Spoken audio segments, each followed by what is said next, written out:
Et toi? Moi? Je t'entends pleurer.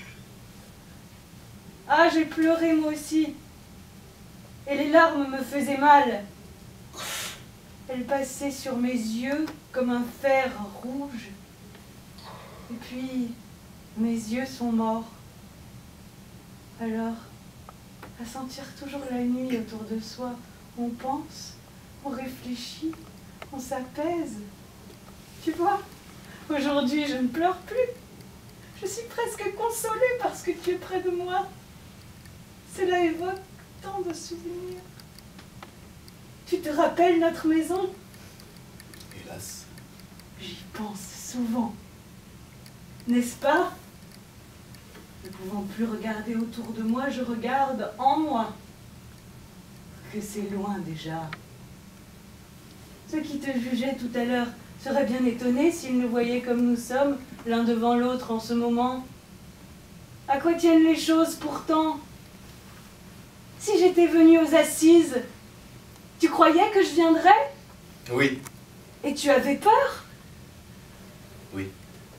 Ils me poussaient tous à y aller. Il ne faut pas leur en vouloir.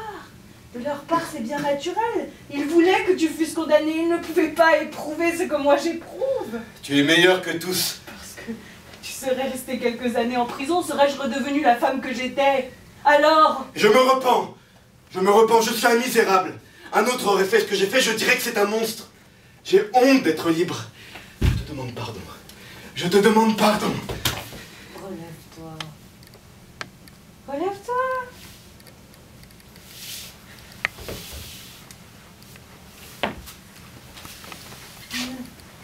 Il ne faut plus pleurer. Tu ne pleures plus. C'est la dernière fois que nous sommes ensemble. Pourquoi? Parce que... Mais causons d'autre chose. La nuit est venue, n'est-ce pas? Oui. Donne de la lumière. J'ai beau ne plus la voir, j'aime à sentir les choses s'éclairer autour de moi. Tu trouveras une petite lampe juste à côté de mon fauteuil. Allume, s'il te plaît. Allume!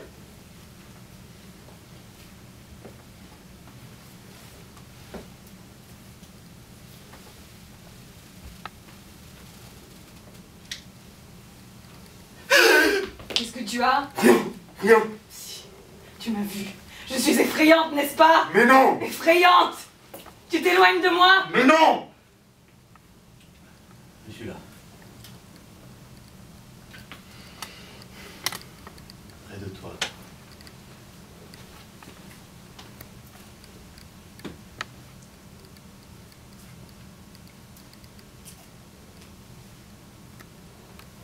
À la même place. Oui.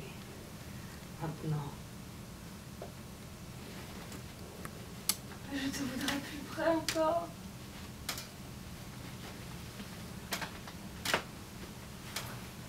Si tu savais comme dans ma nuit, tes mains me tentent. Comme j'en aimerais sentir encore une fois la douceur. Veux-tu me donner ta main? Nous les aveugles, nous emportons d'un seul contact de si prodigieux souvenirs.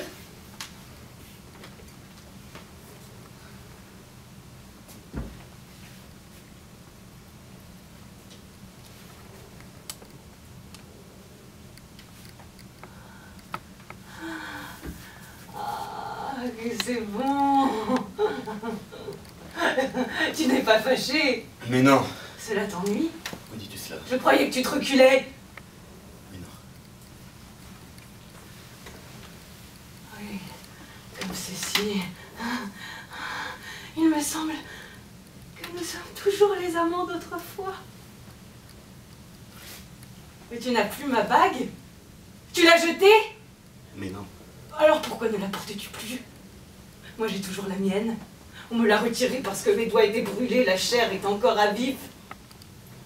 Mais quand cela ira tout à fait bien, je la reprendrai. J'y tiens.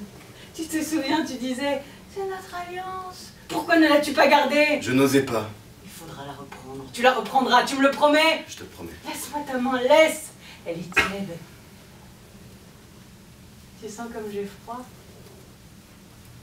Je suis glacée. Si Si tu savais comme on a froid quand on est aveugle.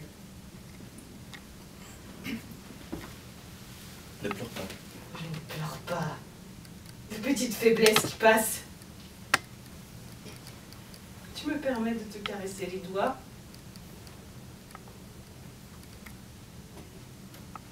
Je ne peux pas goûter aux sensations nouvelles. Je suis comme un petit enfant. Mon Dieu. Mon Dieu. Je suis heureuse de t'avoir là. Tu ne peux pas savoir combien je suis heureuse. Moi aussi, cela me fait du bien de t'entendre. Je voudrais te garder longtemps. Mais cela est impossible. La vie serait si douloureuse auprès de moi. Je ferai ce que tu voudras. Je dois être hideuse, n'est-ce pas? Non, je te jure. Si tu soulevais mon bandeau, tu apercevrais 2 trous effrayants à la place des yeux.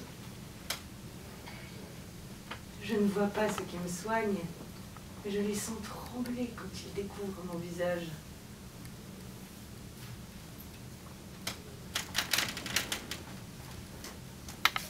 Donne-moi ta main.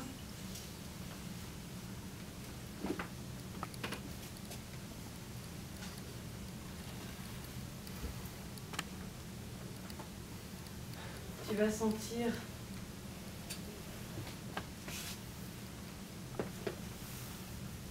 Une fois la nuit, j'ai voulu me rendre compte. J'ai écarté mon pansement et j'ai touché. C'était horrible. Je sentais les os sous la chair. Et puis au fond, une forme sans nom que j'aurais confondue avec les tampons d'ouate si je n'avais hurlé de souffrance en l'effleurant. Et maintenant, souvent, je cherche encore. Je voudrais me rendre compte. Ça me fait mal à crier, mais j'y retourne, il le faut. Et j'ai peur. Et c'est comme un besoin de me déchirer. Tu vas sentir. Je ne veux pas te faire Tu ne mal. me feras pas mal. Tu passeras légèrement ton doigt là, juste là. Ah! Que j'ai mal! Arrête! Non! Rends-toi compte! Tu sens ces déchirures? Si j'appuyais, ton doigt s'enfoncerait comme dans de la boue. Et là, près de la bouche, ces coutures. Au moindre effort, la chair trop fragile se déchire. Quelquefois, quand je mange, du sang me coule dans la bouche. Je t'en supplie, arrête, c'en est trop. Tu comprends ce que j'ai pu souffrir? Oui, oui. Tu trembles, je comprends. Je tremble parce que je t'ai fait mal, parce que tu as crié, parce que... Pourquoi mentir? Autrefois, je me souviens, j'ai vu une femme que son amant avait vitriolée. Elle n'avait plus figure humaine. Les hommes détournaient la tête en passant. Et elle qui ne se rendait plus compte, n'ayant pas Dieu, parlait aux gens qui s'écartaient. Je dois être pareille à cette misérable, ne t'en va pas. Je ne m'en vais pas. Alors, il est bien naturel que ton cœur se soulève. Bientôt, tu n'auras devant mes yeux que mon visage tel qu'il est. Tout de même, quelle chose effrayante que le vitriol. Et dire qu'il est si facile de s'en procurer. Si facile.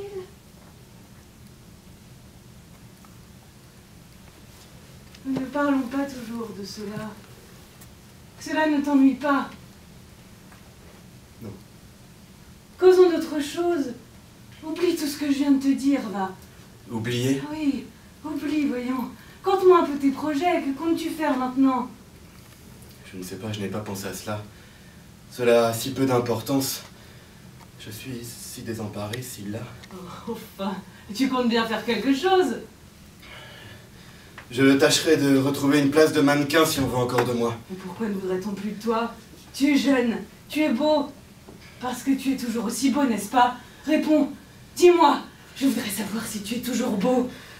Je ne sais pas, je ne me regarde plus. Ah, tu adores.